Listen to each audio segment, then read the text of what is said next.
आपसे मेरा अनुरोध है कि बच्चे की डेथ हुए 24 घंटे से ज़्यादा हो गए हैं, 36 घंटे से ज़्यादा हो गए हैं। मेरा आपसे सादर अनुरोध है कि बच्चे को और कष्ट ना दिया जाए और कृपा करके इस मिट्टी को ले जाएं और आप सभी उसमें सहयोग करें। मेरी हाथ जोड़ के आपसे करबद्ध विनती है कि कृपया इसमें प्रतिभाग करें और बच्चे की अंतिम रैली है, आप इसको समझिए। इसकी अंतिम घड़ी क्या इतनी कष्टदायक होनी चाहिए?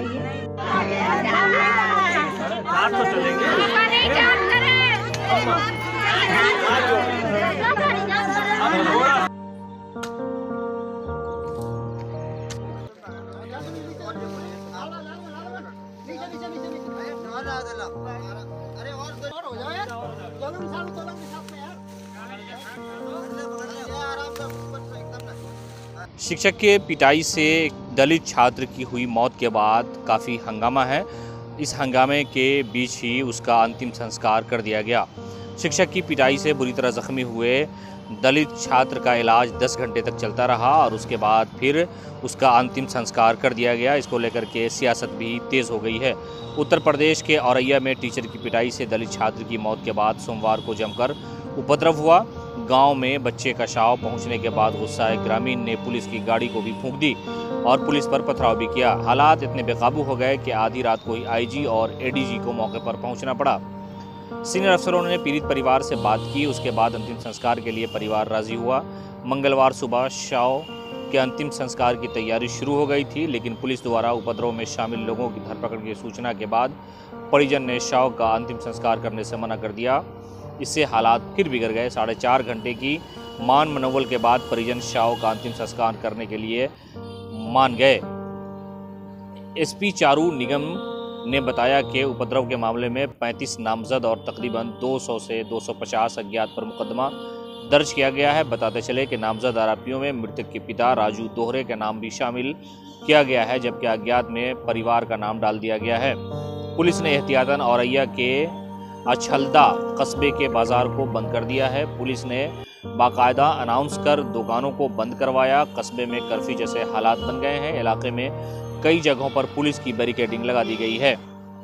मृतक के पिता से बातचीत पर डीएम प्रकाश चंद्र श्रीवास्तव ने आश्वासन दिया कि SC/ST मौत के मामले में मिलने वाले मुआवजे की 8 लाख रुपए और 6 लाख का जो मुआवजा है उसमें खाते में डलवा दिया गया है। 8 लाख में टोटल 6 लाख, यानी उन्होंने आवास पट्टा देने की भी बात कही है, आश्वासन दिया है। तब जाकर के परिवार के लोगों का गुस्सा थोड़ा शांत हुआ। डीएम ने कहा कि परिवार में एक सदस्य को सरकारी नौकरी भी दी जाएगी। सशस्त्र लाइसेंस की मांग पर मृतक के पिता ने मना कर दिया है, तो ये उनकी मांग नहीं है। मृतक के पिता ने कहा कि हम लोग उपद्रव नहीं चाहते, कुछ उपद्रवियों ने ऐसा किया है कि हालात खराब हो गए।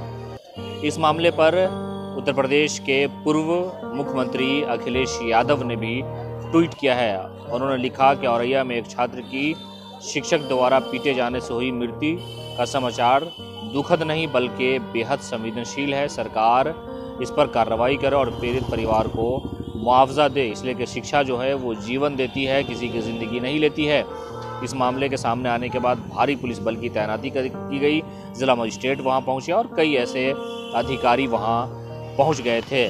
ज़िंदगी की जंग जीत नहीं सका, उस युवक की पिटाई हुई और इस मामले में शिक्षक जो है अब तक फरार बताया जा रहा है और गांव में काफ़ी गुस्सा है। इस घटना की जानकारी मिलते ही सोमवार को सोयता स्कूल बंद करके जो आरोपी टीचर है वो फरार हो गया। पुलिस उसकी तलाश लगातार कर रही है। उसके खिलाफ मुकदमा भी दर्ज कर लिया गया है। पोस्टमार्टम के बाद शव को सौंपा गया था परिजनों को। हंगामा काफ़ी हुआ इलाके में, तो जो बड़े अफसर है वो लगातार वहाँ कैंप कर रहे थे।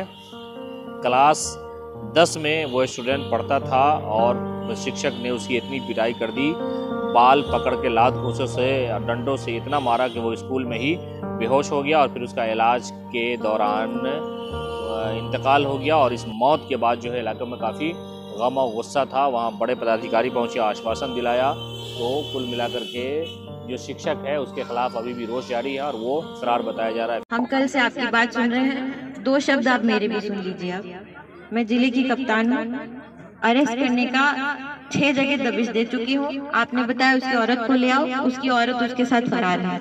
अगर आप चाहती हैं कि आप मेरे साथ बैठ के अरेस्टिंग करेंगे, आप मेरे साथ चलिए। आपको लगेगा कि मैं 24 घंटे से सोई नहीं हूँ, आप नहीं सोए हैं। आपका जब तक कष्ट आपका कष्ट है, हम जान रहे हैं उस कष्ट को। आप मेरी बात सुन लीजिए।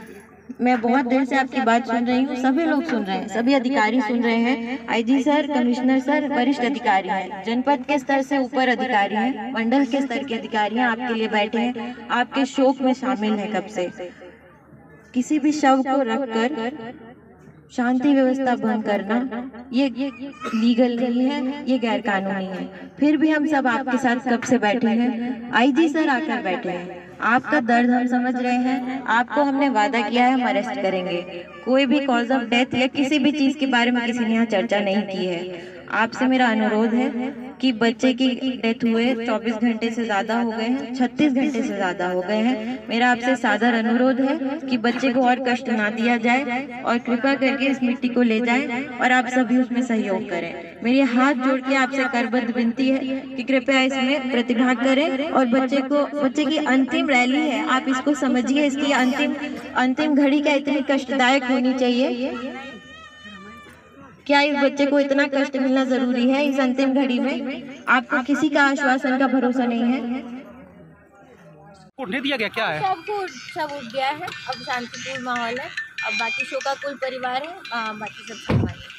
छात्र की पिटाई से मौत हुई थी, कल रात में भारी बवाल हुआ था, उस पर क्या मामला रहा, क्या अपडेट है? औरैया जनपद में एक 15 वर्षीय बच्चा है, उसका ऐसी सूचना प्राप्त हुई कि कथित रूप से अध्यापक की पिटाई से जो है उसकी मृत्यु हुई। इस सूचना प्राप्त होने से स्थानीय प्रशासन ने तत्काल रूप से चिकित्सक सेवाओं की कोशिश किया। चिकित्सकों ने भी काफ़ी कोशिश किया, लेकिन बच्चे को बचा नहीं पाया। बच्चे की जब पार्थिव शरीर को लाया जा रहा था, तो उस समय जिस स्कूल के पास वो पढ़ता था, वहीं पे कुछ लोगों ने गाड़ी को रोक के उसे पार्थिव शरीर को रख के उसके बाद धरना प्रदर्शन शुरू किया। उनके जितने मांग थे वो पहले जिलाधिकारी सर से पहले ही से पूरे कर दिए गए।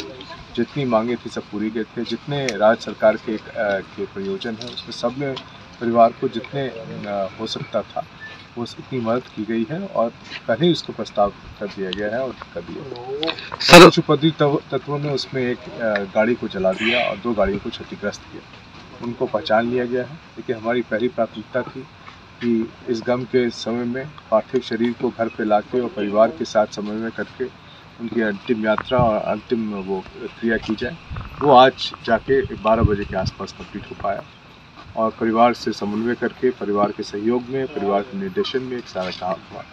स्थानीय प्रशासन के जिलाधिकारी साहब, पुलिस अधीक्षक साहब, उसके बाद कानपुर से मंडलायुक्त और आईजी रेंज साहब सभी मौके पे खड़े होकर काम को करवाए हैं। परिवार के साथ मिल चुके हैं, पूरी तरह से संतुष्ट हैं और भी लेकिन होगी जो आवश्यकता है उसको हम लोग पूरा करते जाएंगे। क्या सर ऐसी सख्त कार्रवाई की जाएगी जो आगे ऐसे भविष्य में ऐसे आगजनी वगैरह पथराव न किया जा सके, ऐसे उपद्रवियों पर क्या बड़ी कार्रवाई की जाएगी? निश्चित रूप से कार्रवाई की जाएगी, निश्चित रूप से कार्रवाई की जाएगी और जहाँ भी ऐसी उपद्रवी तत्व आके ऐसे हरकत करते हैं उनके खिलाफ कार्रवाई की जाती है। लेकिन पहली प्राथमिकता स्थानीय प्रशासन के पास थी लोक व्यवस्था को दुरुस्त करने के लिए, वो उन्होंने अभी तक से कर लिया है। अब जो बाकी